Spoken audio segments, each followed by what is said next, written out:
సభకు నమస్కరిస్తూ ఈనాటి చలో చిలకలూరిపేట ప్రజాగళం సభకు విచ్చేసిన అశేష ప్రజానీకానికి, అదేవిధంగా వేదికలు అలంకరించిన భారతీయ జనతా పార్టీ, తెలుగుదేశం, జనసేన నాయకులందరికీ కూడా హృదయపూర్వకంగా నమస్కరిస్తూ, అసాధ్యాలను సుసాధ్యం చేస్తూ 500 సంవత్సరాల కళ నిజం చేస్తూ అయోధ్యలో బాలరామునికి భవ్యమైన దివ్యమైన రామ మందిర నిర్మాణం చేసి చూపించిన మన ప్రధానమంత్రి నరేంద్ర మోడీ గారికి ఆర్టికల్ 370 రద్దు, ముస్లిం మహిళల వైవాహిక జీవితానికి భద్రత కల్పిస్తూ ట్రిపుల్ తలాక్ రద్దు, సాంప్రదాయ వృత్తులకు చేయూతనందిస్తూ వెనుకబడిన వర్గాల వారి జీవితాలలో వెలుగులు నింపే విశ్వకర్మ యోజన, అంత్యోదయ లక్ష్యంతో పేదల జీవన ప్రమాణాలను మెరుగుపడే విధంగా తీసుకున్న అనేక చారిత్రాత్మక నిర్ణయాలు,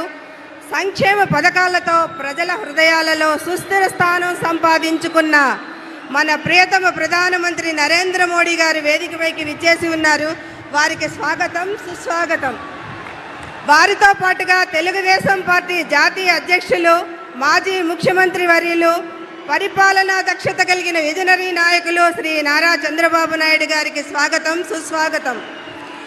ప్రశ్నించే గళం వెరుపొందది ఎరగదని నిరూపించిన జనసేన అధ్యక్షులు పవర్ స్టార్ పవన్ కళ్యాణ్ కొణిదెల గారికి స్వాగతం, సుస్వాగతం.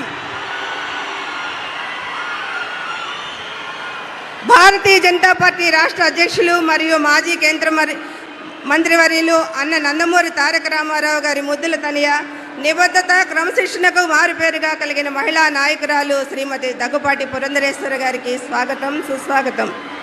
తెలుగుదేశం పార్టీ అధ్యక్షులు అచ్చెన్నాయుడు గారికి స్వాగతం, సుస్వాగతం. వేదికలు అలంకరించున్న మాజీ రాజ్యసభ సభ్యులు, ఎమ్మెల్యేలు, అదేవిధంగా వివిధ పార్టీల నాయకులందరికీ కూడా స్వాగత నమస్కారాలు తెలియజేసుకుంటూ, మొదటగా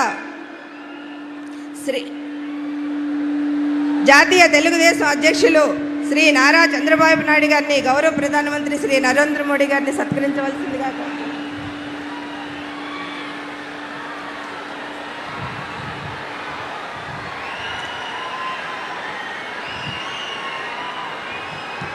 శ్రీ పవన్ కళ్యాణ్ గారిని, ప్రధానమంత్రి గారిని పుష్పగుచ్చంతో సత్కరించవలసిందిగా కోరుకుంటా ఉన్నాను.